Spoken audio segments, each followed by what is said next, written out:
Hello and welcome to Algebra 1 problem set 8. Today we are going to cover area. Area is this great thing. We use it to measure how much space, so let's say we have something ugly like that, how much space this is taking up in a two-dimensional plane, okay? So, and we do that by measuring square blocks that are assigned one by one. When we add all of those up, we figure out how much space it takes, and we call that the area. So what is the area of a rectangle? Well, rectangles are easy because we have a length and we have a width. And so the area of a rectangle is length times width. No surprise there. Please add that to your equation sheet. Now, they're going to give you some ugly rectangles like this. It's actually two rectangles in one.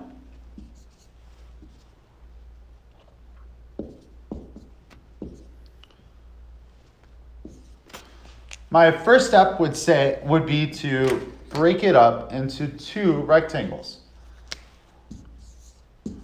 And anytime you have a weird shape like this, you're going to want to split it into things that make more sense. So I'm going to cut this rectangle down here. You could also go that way. And make it into two rectangles. So this one is 5 by 2. This one is 4 by 2. Don't use the 6 because you chop that in half.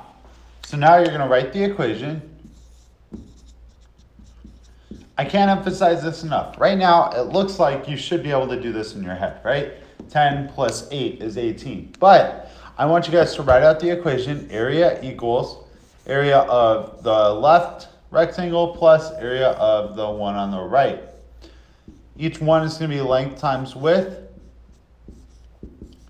Obviously, these are different L's and W's, but now I'm going to plug in. My length is 5, width is 2, plus length is 2, width is 4. So 10 plus 8, 18. Now, since this is area, it always has units. And so here our units are in centimeters. It tells you in the problem. So your units are always going to be in something squared because you multiplied length times a length. So it's squared. Now let's talk about squares. That rectangle looks a little square, so I'm going to make it worse. There we go. If I have a square, then all sides are the same length. We'll call it S. So the area is S squared. Just like length times width, but my length and width are the same. All right, now they're going to have us find the area of this. We have a rectangle, which is of length 10 meters and 8 meters. And we are removing a rectangle that is 6 by 2. And we want the shaded area.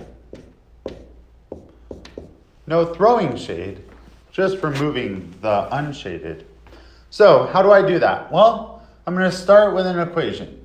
So the shaded area is the big area minus the small. So however you want to write it, I want to see this as your first step. You've got this big area, subtracting out the small area. The big area is length times width. The small area is length times width. Again, these are different. But the big area, 10 times 8. The small area, 6 times 2. So that looks like 80 minus 12, which is, there we go. That 80 had a little booger on it. 80 minus 12 is 68. What are my units? Well, I had meters. Since I multiplied meters by meters, it's meters squared. Flipping the page. All right, now let's talk about triangles. This should be reviewed for you guys. There's a binder clip there. Should be a review, but let's check it out again. So, if we have a triangle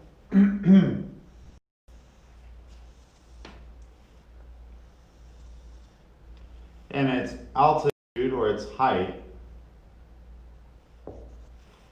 is that, and its base is here. Notice I didn't use that because it's slanted.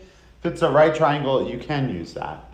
But in this case, that would be the height. In this case, this would be the base. That would be the height. And in the case of a right triangle, that would be the base. And that would be the height. In all three cases, the area of a triangle, again going in your notes, base times height divided by 2. Okay.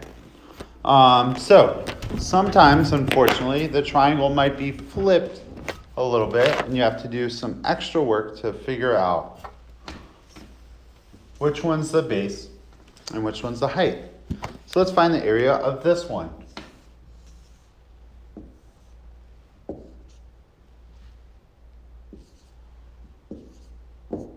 Now this is a right triangle. There's a little right angle there. But it looks like this one. I could find the height. That's going to take a lot of work that I really don't want to do. Instead, I know that if it's a right triangle and I rotate it, so if I go like this, whoa, you do have to make the sound effect. Go ahead and make it now. Excellent. The base is 6, 8, and 10. So if I'm going to use my formula, I'll write my formula. Area of the triangle equals base times height divided by 2. Base is 6, height is 8. Divided by 2. 6 times 8 is 48, divided by 2 is 24. And my units are inches squared. Okay, now they're going to give you ugly figures with triangles and other things in them.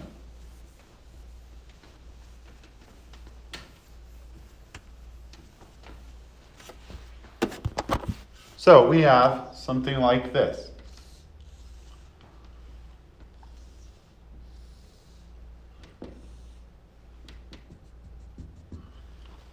And our sides are 6, 4, 6, and 4. How would I find the area of this shape? Well, it looks like a rectangle plus a triangle. So I'm going to write area equals the area of the rectangle plus area of the triangle. That should always be your first step. Before you ever plug in letters or numbers, write out what areas you're adding up. Then we know the area of a rectangle is length times width. We know the area of a triangle is base times height over 2. So now I need the length and width of this rectangle, 6 times 4. And I need the base, which is 4. The height, which is also 4. Remember, you can zoom that over. Divided by 2. So that's 24 plus 8, which is 32. Units are in yards.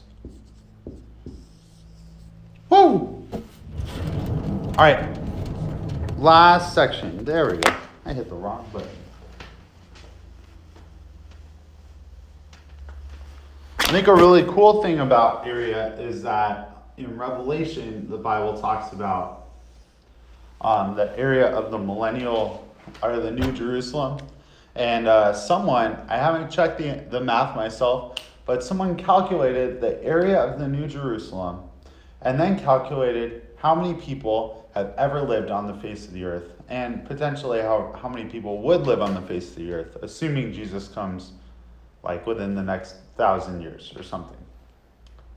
And they found that the area of the New Jerusalem, as described in the book of Revelation, has exactly, or has more than enough room for each person who's ever lived to have the amount of space that they need to live. It shows this wonderful picture of how God cares so much about each person and wants them to be able to invite Jesus into their lives and be able to have a relationship with him and be in heaven with him and live forever with him. That he made room for everybody, not just like half the size, knowing that half of the people weren't going to give their lives. No, he made room for every person who ever lived. That's pretty cool. Back to this though, we have one last section, which is area of a circle. Area of a circle is pi times the radius squared. So that is that. Woo! Hey, look, there's more. Next, we have 2 more formulas and then we're done. So, almost there, guys. Next, we're going to talk about parallelograms. So, we've already did squares, we've already done rectangles, but we can also have shapes that look something like this.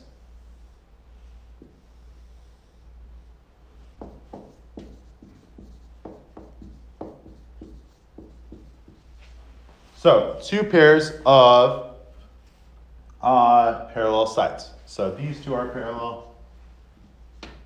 These 2 are parallel.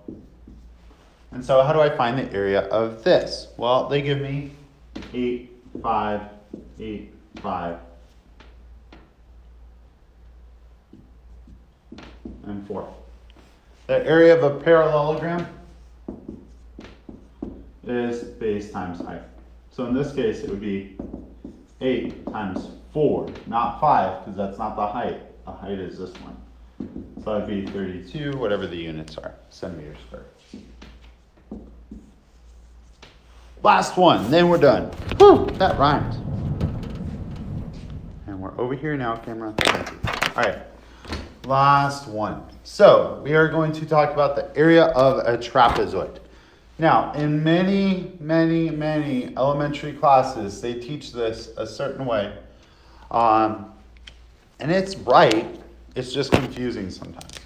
So a lot of times they like to split a trapezoid, and this is how we get the equation, into 2 triangles. I don't like to do that. I think we should, at this level, just memorize the equation and be done. If you want to find out how we got the equation, that's how you do it. But if we have base 1 and base 2, and we know the height, then the area of a trapezoid is base 1 plus base 2 over 2 times the height. And that is problem set 8.